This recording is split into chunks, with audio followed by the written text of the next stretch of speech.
Hey everybody, welcome back. So late last week, I did a video which was a blind test between my REVV G20 amp recorded through a real guitar cabinet with a real microphone into a mic pre, and then I took that tone that I got and I tried to come close to recreating it within the Helix. So in this video, I want to reveal which one was which, and I also want to go through my methodology and how I created the tracks, show you the little piece of music that I wrote, and let you hear both tones layered with numerous guitars in the mix versus what I gave you last week, which was just a single instance of each guitar, so you could kind of really hone into the differences. I was really happy with the outcome of both, and be honest with you, both were completely usable tones and worked great. There was quite a few differences between the tones. As I said in the previous video, I was never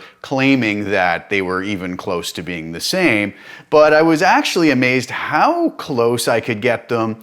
And some of the really cool characteristics of the tube amp really came through also in the Helix tone. So I'm sure everybody wants to know what the results were. And there was two questions I asked. I asked who thought tone A was the modular or real amp and who thought tone B was the modular or real amp. But I also asked to see if anybody could guess which amp model I used within the Helix to try to sort of get in the ballpark of what the REVV G20 was doing. For anybody who took part in it, I don't even have the results of sort of compiling the comments yet, simply because I'm shooting this video kind of right after I shot the first video, because I have the time to do it now and we're going into the holiday season. So what I will do is edit in somewhere on the screen the results of sort of tallying up who thought which was which, okay? And we'll see how it sort of pans out that way. Without further ado, the actual answer is tone A was the Helix and tone B was the Rev. All right, now,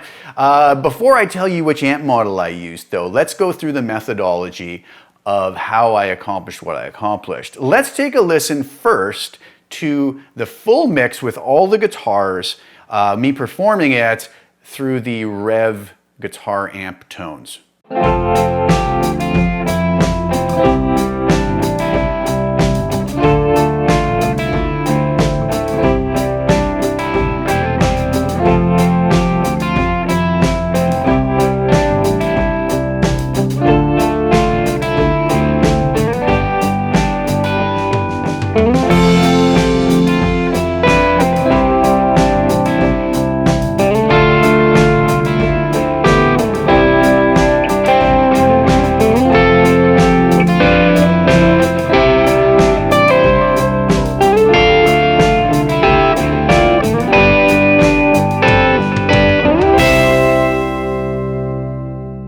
Okay, so there you have it. That was the sound of the mix. Superior Drummer 3, Tune Track Easy Bass for the drums and bass.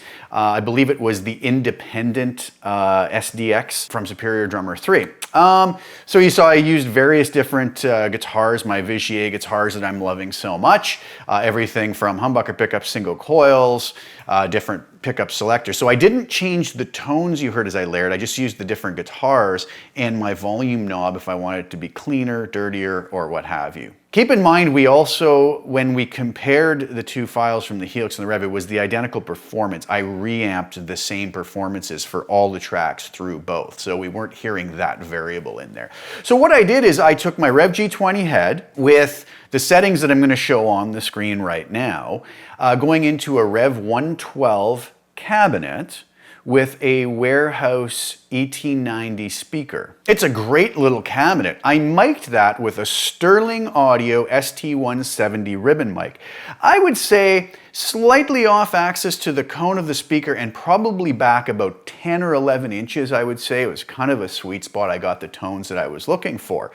And I went straight into my IK Multimedia Axe-IO mic preamp, straight into Cubase 11, and I did not process the tone you heard in the first video at all. That was just the way it sounded coming right out of the Rev, and I wanted to do that so that you weren't hearing any other plugins on it. Now, in the mix you just heard, that's different. In the mix, what I did is I didn't use any EQ whatsoever. But what I did add to the mix is I added a tiny, tiny bit, just a hair of compression to each of the guitar tracks. I added a little bit of reverb from Cubase and a little bit of delay on the lead. And on 2 of the tracks, I also added a little bit of tremolo with a plugin within Cubase as well. But keep in mind, I added all of the exact same processing to the Helix tracks as well, so there was no other variables there, just so the mix sounded better. But the tracks you heard on Friday when comparing them were just bone dry, nothing processed outside of the Helix, which I'll show you how I got those tones in just a second. So that was it for the amp tones. Now let's give a listen to the Helix mix.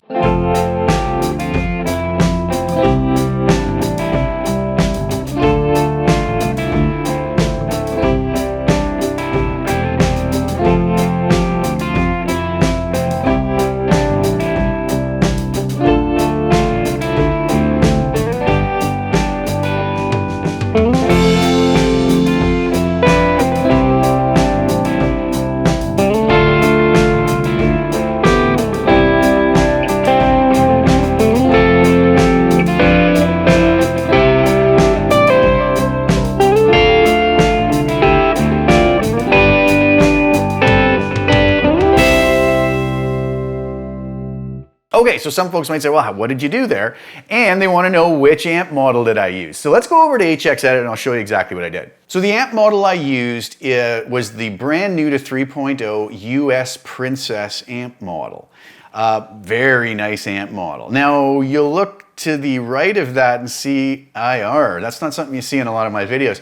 Well, I was thinking when I recorded the Rev tracks and came up with the tones, I thought to really make my job easier within the Helix, wouldn't it be nice to just capture an impulse response of the very setup I used to record the real life REVV G20 amp? So what I did is I shot an impulse response of the cabinet with the microphone in the same position and whatnot, and I loaded that up here. So what you're hearing here is an impulse response of this same setup that was used to record the G20. I wanted to do minimal processing to it, but here's the settings I used on the US Princess. Drive at 7, bass at 0, mid at 9, treble at 2, presence at 0.9, channel volume was at 8.6, master at 10, and all the deeper functions at 5. Now, if I remember correctly, I was finding that a little boomy, even though I was using the same impulse response that was created from that setup. The funny thing is, I mean, I probably could have sat and gone through different amp models, but for some reason, having used the US Princess now for a while, when I heard this tone, I thought, I think I can get something similar out of it as far as the breakup characteristics.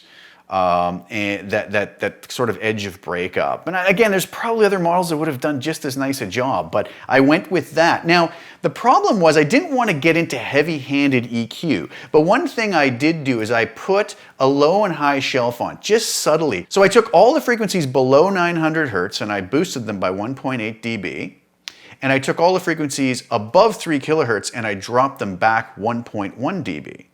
Now you'll notice something else. I still noticed there was kind of a bigger bottom end on the Helix that was really tough to get rid of unless I really resorted to some different EQs. So instead all I did is I went to the IR and I did some actual pretty dramatic cuts on it. So I did a 185 hertz low cut and I did a 3.8 kilohertz high cut. Much more extreme than I would ever normally do, but it worked in this case, and ultimately, you know, in the end, if it works, right? So I'm gonna use my ears rather than my eyeballs and say, hey, that's too low or that's too high. In this case, and again, you know, this IR being used with this particular amp, you know, with a different amp, we likely wouldn't have to do that with maybe those dramatic cuts with this IR. I really haven't even tried this impulse response with anything else, but I think I will do that.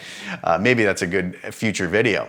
So other than that, I added a dab of room reverb with the decay at 2.5, pre-delay at 11 milliseconds, and the mix at 30%. And the only reason I did this is because when I'm recording with a microphone in the room, obviously some of the acoustics of my room are going to be picked up and put onto that mic. So when we were listening to the two dry tracks in the mix, the giveaway could have possibly been the room ambience that bled onto the microphone, which would not have been there on the direct track. So I added that in to hopefully fool some folks into not being able to tell which was the real mic in the room and which one was going to have the impulse response of that. So that was my little trick to doing that. And then all I did is I put a mono gain block at the end to sum the reverb down to mono so that I wasn't getting this stereo reverb as opposed to the mono room ambience that would be on the microphone. So a few little things I had to think through, but that's the preset as you heard in the Helix mix, and that's how I got these sort of somewhat in the ballpark. At the time of me doing this video, I've already noticed the comments, and some folks are going back and forth. Some think A was the Helix, some think B was the Helix, and so I can't really extrapolate out what's going to happen when I actually put this video out, but I'm going to edit in the results, and I'll try to add those in after the fact. But so far, it seems like people are having a hard time knowing which is which is kind of understandable, right? But anyways, that was my methodology in this video, and it was just fun. And again, a big shout out to John over at Sonic Drive Studios. He did a similar video to this before me, and I want to give full credit that I was planning something like this anyways, but he had a couple really cool ideas about just doing the blind test and the reveal. So really, John's an awesome guy, has a great channel, and please go support him. You know, everybody who puts great content out deserves to be supported, and John does really fabulous stuff. So I'll put a link to his video below again, his reveal video actually too, and go give him a sub. And thanks so much, John, for such entertaining content. It's really appreciated. So I hope you guys enjoyed. I think these things are just fun. I'll have to think up some other ones maybe that I can possibly do and see if we can have some more fun in the future with some comparisons like this. All right, guys, thank you so much. I really appreciate your time. Thank you so much for staying with me through this. Please like the video, share it with anybody who you think would enjoy it and get some use out of it. And please subscribe to the channel, hit the little bell notification to get notified when I put new content out, and I will be back very soon. Thank you guys again. Ciao for now.